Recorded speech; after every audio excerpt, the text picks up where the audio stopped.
Hello students. आज मैं कक्षा 11वीं के के विषय विज्ञान से अध्याय 6 रासायनिक ऊष्मागतिकी के अंतर्गत गिब्स मुक्त ऊर्जा के बारे में आपको समझाने वाली हूँ, जो काफ़ी इम्पॉर्टेंट टॉपिक है। इसलिए आप लोग इसे अच्छे से तैयार कर लेना। इजी है, आप अंत तक देखिए, बस आसानी से आप समझ जाएंगे।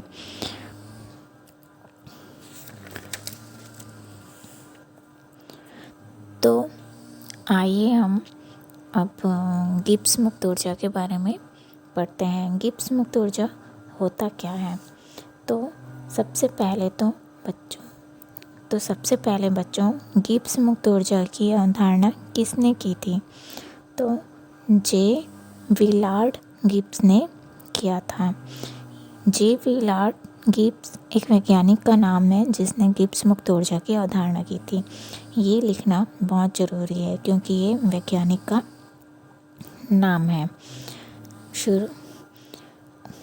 तो वैज्ञानिक ने जे विलार्ड गिब्स ने बताया कि मान लेते हैं कि कोई ऊर्जा है, जैसे आपके पास कोई निकाय या तंत्र है, तो उसकी जो ऊर्जा होती है, जो उसकी अधिकतम ऊर्जा होती है, जो कार्य के रूप में परिवर्तित होती है या कार्य के रूप में परिवर्तित किया जा सकता है, उसे गिब्स मुक्त ऊर्जा कहते हैं।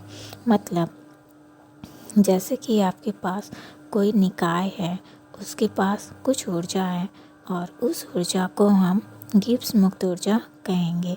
गिब्स मतलब दिया गया, मुक्त मतलब मुक्त करना। इस पूरे वाक्य का मतलब ये है कि किसी कार्य के रूप में परिवर्तित करने के लिए जिस मुक्त ऊर्जा का उपयोग हम करते हैं उसे गिब्स मुक्त ऊर्जा कहते हैं, या फिर किसी कार्य के रूप में परिवर्तित करने पर मुक्त ऊर्जा ही गिब्स मुक्त ऊर्जा कहलाती है। जैसे कि मैंने बताया कि गिब्स का मतलब होता है देना, मुक्त का मतलब होता है मुक्त होना। तो इस प्रकार से इसकी परिभाषा होगी कि किसी निकाय से प्राप्त अधिकतम ऊर्जा जिसको किसी उपयोगी कार्य के रूप में परिवर्तित किया जा सके को मुक्त ऊर्जा या प्राप्यतम ऊर्जा कहते हैं। सरल शब्दों में कह सकते हैं कि ये किसी निकाय के उपयोगी कार्य के करने की क्षमता के बारे में जानकारी देता है। तो गिब्स मुक्त ऊर्जा को कैपिटल जी से व्यक्त किया जाता है या कैपिटल जी से दर्शाते हैं। तो आइए अब हम इसकी गणितीय व्याख्या को देखते हैं। इसकी गणितीय व्याख्या होती है, जैसे कि गिब्स मुक्त ऊर्जा को कैपिटल जी से दर्शाते हैं तो यहाँ पर एक समीकरण बनता है G बराबर H माइनस टी एस। अब यहाँ पर G जो है मुक्त ऊर्जा है, H एंथैल्पी है और T यहाँ पर परम ताप है तथा S एंथैल्पी है। ये किसने बताया था? तो जे विलार्ड गिब्स वैज्ञानिक ने इसे बताया था। अब एंथैल्पी की परिभाषा से, जैसे कि यहाँ पर H जो है वो एंथैल्पी को दर्शाता है, तो यहाँ पर हम एंथैल्पी की परिभाषा को लेंगे। तो एक समीकरण है H बराबर E प्लस पी वी, जो एंथैल्पी की परिभाषा को व्यक्त करता है। जैसे एंथैल्पी किसी निकाय के अंदर की कुल ऊर्जा उसके दाब और आयतन के गुणनफल के योग के बराबर होता है। अब H की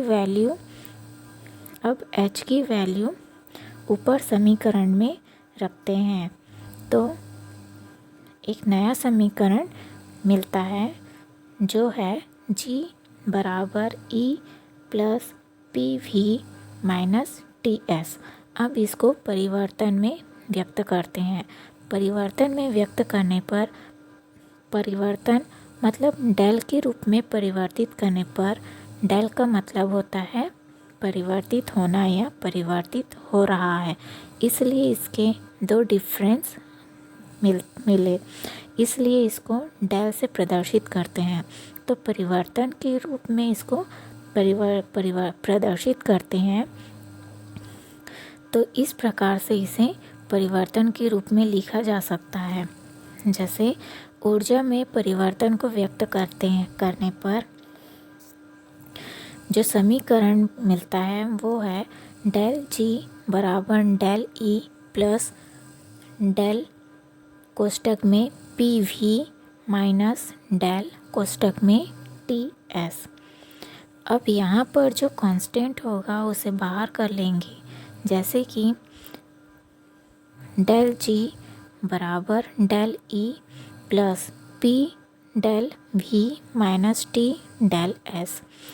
यहाँ पर जो पी डेल वी और टी डेल एस है वो इसलिए है क्योंकि